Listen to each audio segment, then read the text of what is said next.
قربانی آ رہی ہے، آؤ قربان کریں وہ لہجے جن میں تلخیاں جنم لیتی ہیں، جن میں نفرتیں کدورتیں پیدا ہوتی ہیں۔ 10 ذی الحج کو آپ کس چیز کی قربانی دے رہے ہیں؟ اللہ نے تو حضرت ابراہیم علیہ السلام کو آزمانے کے لیے، امتحان میں ڈالنے کے لیے آپ کے بیٹے کی قربانی مانگی تھی۔ اللہ دیکھنا چاہتا تھا، دیکھوں تو صحیح کہ میرے ابراہیم کے دل میں کسی اور کی محبت تو نہیں ہے، اور بیٹے کی محبت تو غالب نہیں ہو گئی، حالانکہ میرا اللہ جانتا ہے کہ اس دل میں محبت ہے تو صرف میری ہے، لیکن میرا اللہ مجھے اور آپ کو دکھانا چاہتا ہے۔ پھر حضرت ابراہیم علیہ السلام نے اللہ کو راضی کرنے کے لیے بیٹے کی گردن پر چھری پھیر کے یہ ثابت کر دیا، مالک دیکھ، اس دل میں محبت ہے تو صرف تیری ہے، اس دل میں محبت رہے گی تو صرف تیری رہے گی۔ جوانوں خدارا، محبت میں بھی خالص بن جاؤ، پیار میں، عشق میں، معرفت الہی میں بھی خالص بن جاؤ۔ حضرت رابعہ بصری کی میں بات کرتا ہوں۔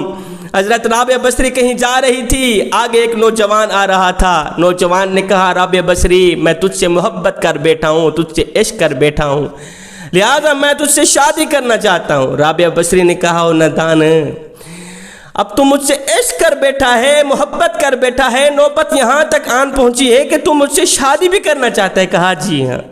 رابعہ بصری نے کہا، اس طرح کر، میری ایک بہن ہے جو مجھ سے کہیں زیادہ خوبصورت ہے، اللہ نے اسے بڑے ہی حسن سے نواز رکھا ہے، اس طرح کر تو اسی سے شادی کر لے۔ اس نوجوان نے کہا، وہ تیری بہن کہاں ہے؟ رابعہ بصری نے کہا، وہ تیرے پیچھے کھڑی۔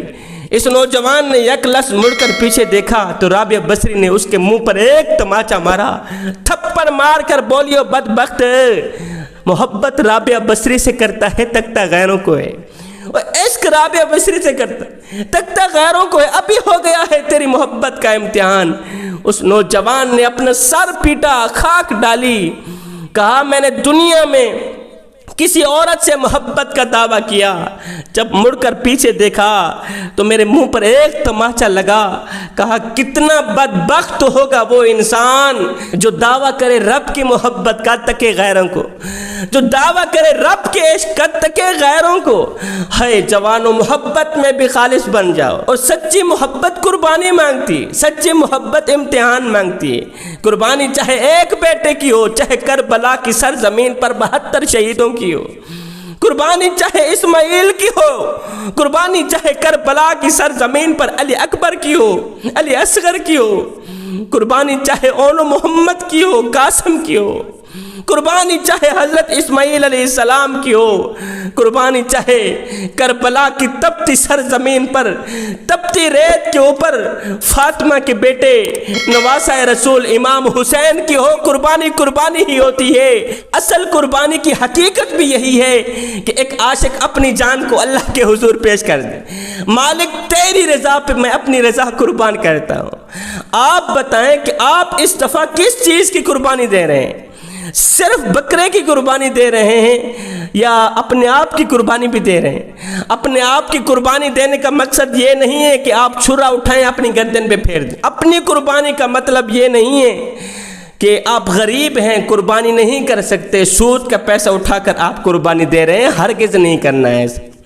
اپنے آپ کی قربانی دینے کا مطلب یہ ہے کہ آپ بکرا ذبح کرنے کے ساتھ ساتھ اپنی انا کو بھی ذبح کر ڈالیں، بکرا ذبح کرنے کے ساتھ ساتھ اپنے غصے کو بھی ذبح کر دیں، بکرا ذبح کرنے کے ساتھ ساتھ اپنے اندر رکھی حقارت کو، نفاق کو، غرور کو، تکبر کو، سب کچھ فنا کر دے، ختم کر دیں۔ بکرے کو ذبح کرنے کے ساتھ ساتھ غیبت کو بھی ذبح کر دینا، چغلی کو بھی ذبح کر دینا، جھوٹ کو بھی ذبح کر دینا، یہ ہے تمہاری اصلی قربانی۔ قربانی کرتے وقت اللہ سے یہ عہد کریں، مالک تھکاوٹ ہونے کے باوجود بھی نماز نہیں چھوڑوں گا، سجدہ کرنا نہیں چھوڑوں گا، مالک ہر وقت تیرا شکر ادا کرتا رہوں گا، اس زبان پر ناشکری کے الفاظ نہیں آئیں گے، تیرا شکوہ نہیں کروں گا۔ مالک آج تیری محبت کی خاطر، تیری محبت کو پانے کی خاطر میں اس چیز کی بھی قربانی دوں گا جو میرے نفس پر بھاری ہے، جو مجھے مومن بننے سے روکتی ہے، جو مجھے نماز پڑھنے سے روکتی ہے، جو مجھے حق سچ بولنے سے روکتی ہے، میں اس چیز کو بھی ذبح کر رہا ہوں۔ آئیں عہد کریں کہ اس عید پر ہم انا جیسے جانور کو بھی ذبح کریں گے، جس کی وجہ سے ہماری تمام عبادات دھندلا جاتی ہے۔ جوانوں، اس انا کو ختم کر دو، اس انا کو فنا کر دو۔ انا کی فنائی میں بقا ہے۔ انا ایک ایسا اژدہا ہے جو ہماری تمام عبادات کو نگل جاتا ہے، ہماری نماز کو، روزوں کو، قیام کو، رکوع کو، سجود کو اس طرح کھاتا ہے جس طرح آگ لکڑیوں کو کھاتی ہے۔ انا ہماری نیکیوں کو اس طرح کھاتا ہے جس طرح آگ لکڑیوں کو کھاتی ہے۔ خدارا، جانور ذبح کرنے کے ساتھ ساتھ انا جیسے جانور کو بھی ذبح کر دینا۔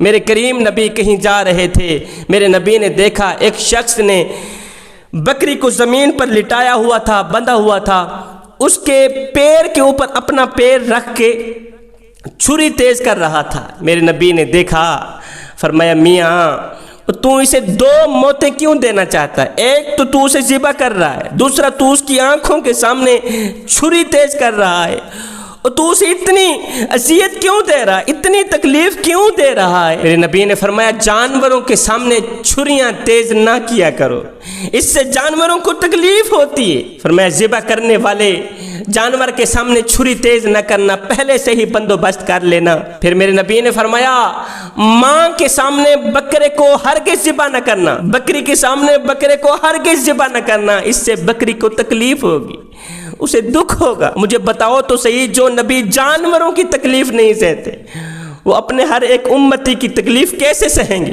اب جانوروں کا تو کوئی جوڑ ہی نہیں انسانوں کے ساتھ۔ میرے نبی نے فرمایا صحابہ، کسی یتیم بچے کے سامنے اپنے بچے سے پیار نہ کرنا، اس سے یتیم کا دل دکھے گا، اس کو اس کا مرا ہوا باپ یاد آئے گا۔ فرمایا او صحابہ، کسی بیوہ عورت کے سامنے اپنی بیوی کی تعریف بیان نہ کرنا۔ او میرے صحابہ، کسی غریب کے سامنے اپنی دولت کی نمائش نہ کرنا، اس سے غریب کا دل دکھے گا۔ فرمایا سیم اسی طرح بکری کے سامنے بکرے کو ذبح نہ کرنا، اس سے بکرے کی ماں کا دل دکھے گا، اس کا کلیجہ پھٹ جائے گا، اس کو تکلیف میں مبتلا نہ کرنا۔ اللہ کرے تمہاری قربانیاں قبول ہو جائیں۔ یاد رہے قربانی واجب ہے اور نماز فرض ہے۔ قربانی کا بہت زیادہ دھیان رکھنے والا، لاکھوں کروڑوں کا بکرا ذبح کرنے والا اگر نمازی نہیں ہے تو اس کا مطلب یہ ہے کہ کروڑوں کا جانور ذبح کر کے اس نے کوئی کمال کا کام نہیں کیا۔ انسان چاہے جتنی بھی ترقی کر لے یا خود کو چاہے جتنا بھی عقل مند سمجھ لے، ڈاکٹر بن جائے، انجینئر بن جائے، تعلیم یافتہ بن جائے، عقل مند بن جائے، اگر وہ نماز نہیں پڑھتا تو وہ دنیا کا سب سے بڑا بے وقوف ترین انسان ہے۔ تو میں دعا کرتا ہوں مالک ہمیں نیک نیتی کے ساتھ ساتھ قربانی کرنے کی توفیق عطا فرما۔ قربانی کرنے کے ساتھ ساتھ بکرا ذبح کرنے کے ساتھ ساتھ اپنی انا کو، اپنی میں کو، غرور کو، تکبر کو، چغل خوری کو، غیبت کو، جھوٹ کو، ان تمام چیزوں کو جو مالک تجھے اچھی نہیں لگتی، جو تیری ناپسندیدہ ہیں، ان تمام چیزوں کو بھی ذبح کرنے کی توفیق عطا فرما۔